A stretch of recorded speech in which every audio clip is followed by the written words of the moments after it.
This is a time-accurate simulation of a rotating propeller of the Cessna 210 general aviation aircraft.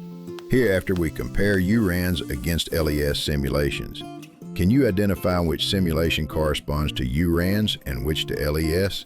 LES is expected to capture more detailed flow phenomena, including vortex shedding, vortex breakup, and velocity fluctuations compared to URANS.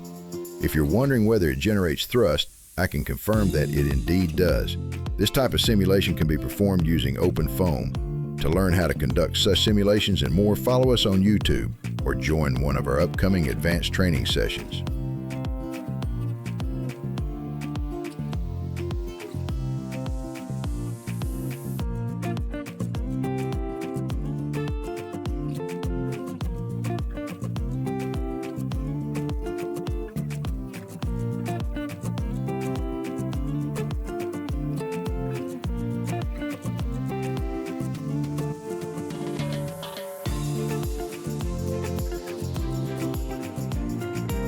Why the name Wolřej Dynamics?